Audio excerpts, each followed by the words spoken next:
ጠዋት ከእንቅልፎ ተነስተው ጥርሶን ለመቦረሽ ወደ መስታወት ሲቀርቡ ምላሱ ላይ አረንጓዴ ፀጉር ወይም ሳር የሚመስል ነገር በቅሎ ቢያዩ ምን ያደርጋሉ? ምናልባት ይህ ንግግር አስፈሪ የሆረር ፊልም መስሎ ሊታያችሁ ይችላል። ነገር ግን ይህ በገሃዱ ዓለም የተከሰተ በ64 ዓመት አዛውንት ላይ እውነተኛ የሕክምና ታሪክ ነው። ዛሬ ባዘጋጀነው ቪዲዮ ምላስ ላይ ፀጉር እንዴት ሊበቅል ቻለ? ይህ የሚያስደነግጥ የሕክምና ሁኔታ ሳይንሳዊ ስሙ ምን ይባላል? ለምንስ የምላሱ ቀለም አረንጓዴ ሆነ? በጣም ወሳኙ ጉዳይ ደግሞ ይህ ሁኔታ ከ100 ሰዎች ውስጥ 13 ያህሉ ሊያጠቃ ይችላል። እኛስ ከዚህ ችግር ራሳችንን እንዴት መከላከል እንችላለን? ቪዲዮውን እስከ መጨረሻው በመከታተል የሰውነታችንን ድንቅና እንግዳ ምስጢር በጥቂቱ ለመረዳት አብረን እንመርምር። ለቻናላችን አዲስ ከሆናችሁ ሰብስክራይብ ማድረግና የደወል ምልክቷን መጫን እንዳትረሱ። ታሪካችን የሚጀምረው ከአንድ የ64 ዓመት አዛውንት ነው። ይህ ሰው ከዕለታት በአንዱ ቀን አፍ ውስጥ ያልተለመደ የጎረበጠ ስሜት ይሰማዋል። ወደ መስታወት ሄዶ ምላሱን ሲመለከት ያየውን ነገር ማመን አልቻለም። በምላሱ መካከለኛ ክፍል ላይ አረንጓዴ ቀለም ያለው ልክ እንደ ሱፍ ወይም ትናንሽ ፀጉር የመሰለ ነገር በቅሏል። መጀመሪያ ላይ ምናልባት የበላሁት ምግብ ቀለም ይሆናል ብሎ ለማጽዳት ቢሞክርም ነገሩ እየተባባሰ መጣ። በፍርሃትና በጭንቀት የተቀመጠው አዛውንት ሳይዘገይ ወደ ሕክምና አመራ። ሐኪሞቹ አፉን ሲመረምሩት ወይንም ሲመለከቱት የታዘቡት ነገር አስደናቂ ነበር። በምላሱ ላይ የበቀለው ነገር እውነተኛ የራስ ፀጉር አይነት ሳይሆን የምላሱ ክፍሎች ባልተለመደ ሁኔታ በማደጋቸው የተፈጠረ የሕክምና ክስተት ነበር። ዶክተሮቹ ሁኔታውን ሲያዩ ወዲያውኑ በሽታውን አወቁት። ይህ ሁኔታ በሕክምናው ዓለም ሊንጓ ቪሎሳ ወይም በግልጽ አነጋገር ሄሪ ታንግ ፀጉራም ምላስ በመባል ይታወቃል። ለመሆኑ በምላሳችን ላይ ይህ ነገር እንዴት ሊበቅል ቻለ?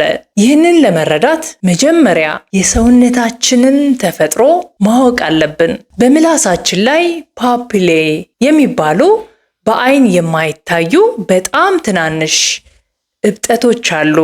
እነዚህ ፓፒሌ የተባሉት በተፈጥሮ ርዝመታቸው ከ1 ሚሊሜትር ወይንም ከ0.04 ኢንች አይበልጥም። የእነዚህ ፓፒሌ ተግባር የጠጣነውን እንድናጣጥም፣ ምግባችንን በደንብ እንድንፈጭ መርዳት ነው። በተለመደው የሰውነት ዑደት እኛ ምግብ ስንበላና አፋችንን ስንታጠብ እነዚህ ፓፒሌዎች እየተላጡ ይረግፋሉ፣ በአዲስም ይተካሉ። ልክ የቆዳችን የሞቱ ህዋሳት እንደሚረግፉት ማለት ነው። ነገር ግን በተለያዩ ምክንያቶች የተነሳ እነዚህ ፓፒሌዎች ሳይረግፉ ሲቆዩ ማደጋቸውን ይቀጥላሉ። ርዝመታቸውም ከተፈጥሮ መጠናቸው በበለጠ ይረዝማል። በዚህ ጊዜ በምላሳችን ላይ እንደ ፀጉር ወይም የሱፍ ክር ወይንም የሱፍ ጫፍ ሆነው ይታያሉ። ግን ቀለሙ ለምን አረንጓዴ ሆነ የሚለውን ጥያቄ እንመልከት። ፓፒሌዎች ሲረዝሙ በመካከላቸው ባዶ ቦታ ይፈጠራል። በዚህ ባዶ ቦታ ውስጥ ደግሞ የምንበላው የምግብ ቅሪት፣ ባክቴሪያዎችና ፈንገሶች እንዲሁም የሞቱ ህዋሳት ይከማቻሉ። እንደየምንመገበው ምግብና እንደ ባክቴሪያው አይነት የቀለሙ አይነት ይለያያል። አንዳንዴ ጥቁር፣ ቡናማ፣ ነጭ፣ ሮዝ ወይም እንደዚህ አዛውንት አረንጓዴ ሊሆን ይችላል። ይህ ሁኔታ ያልተለመደ ይመስላል። በፍጹም ጥናቶች እንደሚያሳዩት በዓለማችን ላይ ከሚኖሩ ሰዎች መካከል እስከ 13% የሚሆኑት በሕይወታቸው ውስጥ በአንድ ወቅት በዚህ ፀጉራም ምላስ ችግር ሊጠቁ ይችላሉ። ለዚህ ችግር ሊያጋልጡን የሚችሉ ዋና ዋና ምክንያቶች አሉ። በጣም ለስላሳ ምግቦችን ብቻ መመገብ።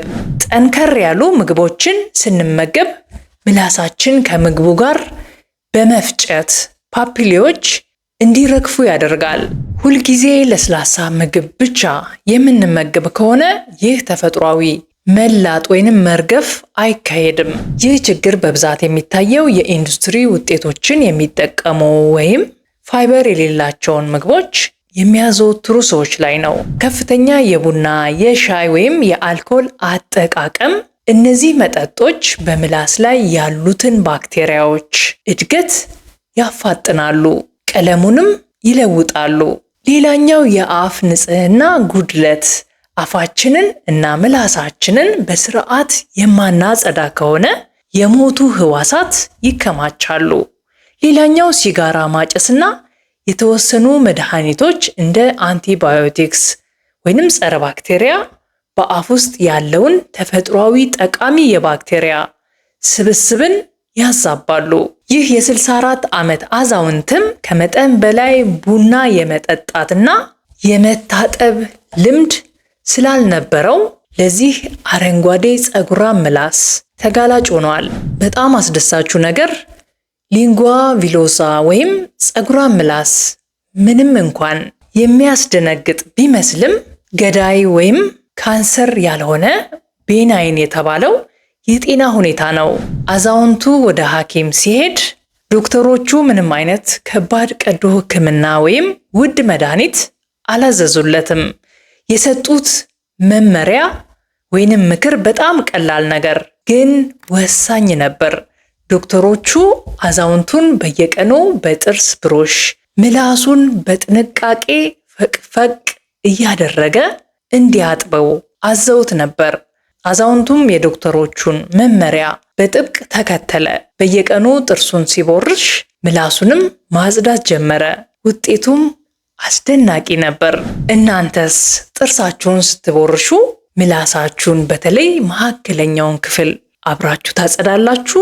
አዛውንቱ በየቀኑ በሚያደርገው የብሩሽ ፍቅፈቃ ምክንያት ያደጉት ፓፒሌዎች ቀስ በቀስ መርገፍ ጀመሩ። በሂደት የተከማቹት ባክቴሪያዎችና የአረንጓዴው ምግብ ወይንም ቀለም ቅሪቶች ተወገዱ። በ6 ወራት ውስጥ የምላሱ ገጽታ ሙሉ በሙሉ ወደ ተፈጥሯዊ ውበትና ሮዝ ቀለም ተመለሰ።